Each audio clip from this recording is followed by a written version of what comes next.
Bonjour. Donc, je présente un exemple d'écriture dans un fichier régulier. Je suppose que le fichier régulier contient initialement ceci, d'accord? Et puis là, je vais expliquer ce petit bout de code. Alors, la première opération consiste à ouvrir le fichier data1, d'accord? Donc, l'ouverture ici, j'ai mis l'option, le mode écriture et le mode création. Donc, je rappelle tout simplement le rôle, à quoi sert le rôle euh, de création. Donc, au création permet tout simplement de créer le fichier si jamais il n'existe pas avec les droits qu'on a spécifiés ici, dans notre cas 644.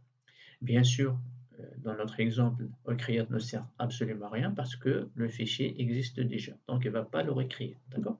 Par contre, si on souhaite créer un fichier, d'accord, et l'ouvrir ensuite pour écriture, il faut utiliser le mode d'écriture, d'accord, et puis le mode de création pour pouvoir créer le fichier si jamais il n'existe pas, d'accord. Dans notre cas, le fichier existe, donc le mode de création ne sert absolument à rien, je pouvais m'en passer. Les droits aussi ne servent dans notre cas à rien parce que le fichier existe déjà. Donc les droits, ils ont un sens si le fichier sera créé, d'accord. Donc le deuxième appel système, donc déjà, je répète que la fonction, enfin l'appel système open, il retourne, en cas d'erreur, il va retourner la valeur -1. Si tout se passe bien, elle va retourner un entier qui en général supérieur à 3, c'est-à-dire le premier descripteur libre. D'accord. Alors, la fonction ici d'écriture, elle va permettre en fait d'écrire dans le fichier, euh, comment dire, dans le fichier data1, d'accord? Et enfin, le contenu qui sera écrit, il sera récupéré à partir de cette zone-là, d'accord, que j'ai appelé PTR. Donc, le contenu à écrire dans le fichier est X, Y, Z. Donc, à l'ouverture du fichier, pour écriture, le curseur se positionne automatiquement au début du fichier, d'accord? Donc, le curseur sera positionné sur la lettre C, d'accord? Donc, le contenu à écrire, d'accord?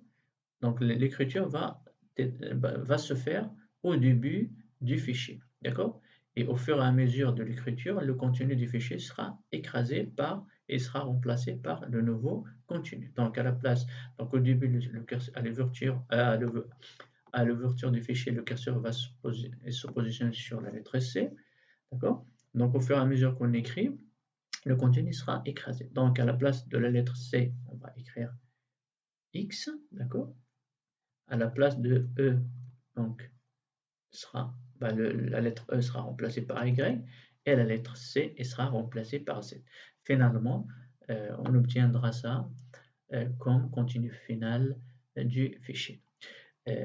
Autre chose, dans cet exemple-là, j'aurais pu faire un contrôle sur la valeur de retour de l'appel système open. Donc, si l'appel système retourne -1, normalement, je dois quitter le programme. Voilà. Alors, je continue avec un autre exemple. C'est c'est pareil que tout à l'heure, sauf que j'ai rajouté l'option euh, append, d'accord, c'est-à-dire l'option d'ajout, d'accord, ajout, enfin append ou l'ajout qui permet d'écrire à la fin du fichier. Alors, donc, je répète ici, l'ouverture se fait avec le mode, en mode écriture, donc ça me permet de faire l'écriture. Et puis en mode ajout. Donc je répète, create ne sert absolument à rien dans notre cas parce que le fichier existe déjà. Les droits aussi, ils n'ont aucun sens. Donc j'aurais pu écrire la fonction append tout simplement avec euh, comment dire, ce mode-là plus ce mode-là. Et je fais abstraction des droits et de create. Ok. Alors, là, le fichier, contrairement au premier exemple, il est ouvert en mode ajout. D'accord? Donc, le mode ajout, le curseur se positionne automatiquement à la fin du fichier. D'accord? Pour écriture. Donc, je répète, si on ouvre un fichier en mode ajout, pour écriture, le curseur va se positionner automatiquement à la fin du fichier. Donc, l'écriture va se faire à la fin des fichiers. Finalement, d'accord? Finalement, le contenu du fichier sera celui-là. Donc la chaîne de caractères X, Y, Z, elle sera écrite à la fin des fichiers et non pas au début du fichier, comme c'était le cas dans le premier exemple où on n'avait pas utilisé l'option ajout.